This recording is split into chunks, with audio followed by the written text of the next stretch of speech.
House has passed a bill to fund the government through September. It now goes on to the Senate, where they need at least 8 Democrats to overcome a filibuster to get this bill done. Only one Republican apparently voted against it, Kentucky Republican Thomas Massie, and Trump was not pleased. He went to social media, called Massie a grandstander who's too much trouble. Quote, "He should be primaried, and I will lead the charge against him," Trump posted online.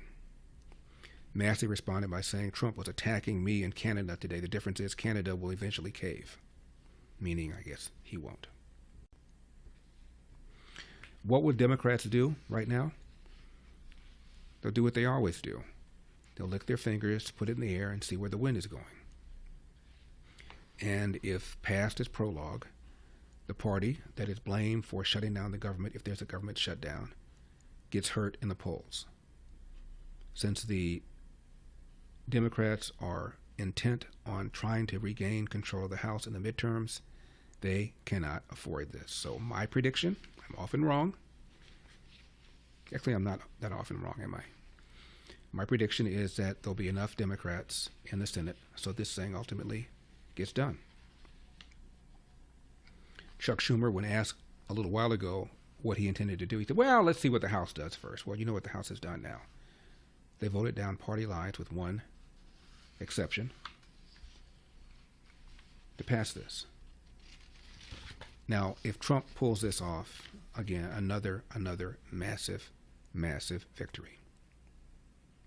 Now you're seeing massive government cuts through DOGE, which is amazing. We're on the brink now of getting this budget deal done. Next, of course, are the importance of extending the Trump tax cuts, reversing the Biden policies on drilling. All these will, in my opinion, more than offset whatever pain there is from tariffs. Now, on the immigration front, this is very interesting. Joe Biden had an app that allowed illegal aliens to apply for asylum.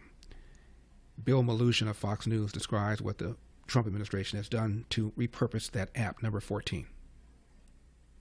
It's pretty remarkable. The Trump administration has taken that controversial CBP-1 cell phone app for migrants that the Biden administration was using, and they've repurposed it into a self-deportation app that is officially launching today. And we're getting an exclusive first look at it. Take a look. The app is now called CBP Home. It allows illegal aliens in the U.S. to register to self-deport.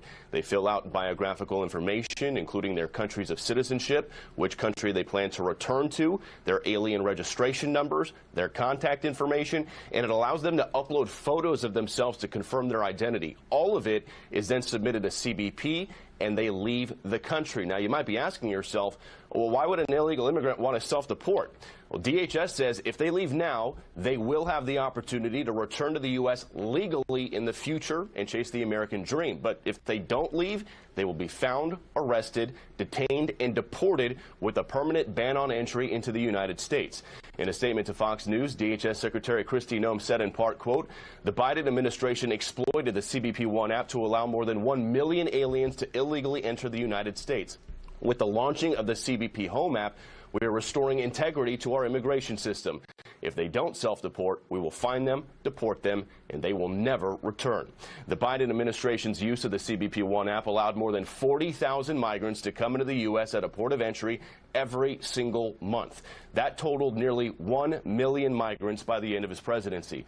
President Trump terminated that app immediately upon taking office, leading to scenes like this, showing migrants dismayed at the border on the day of his inauguration as they learned their CBP-1 appointments were canceled and were never coming back. And DHS tells me that any migrants who had that CBP-1 app on their phone will see it automatically update to this new self-deportation app starting today.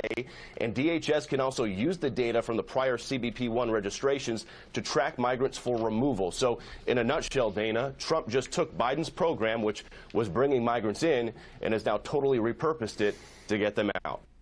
Meanwhile, Houston, 543 criminal illegal aliens, 7 gang members busted in a Houston area ICE raid.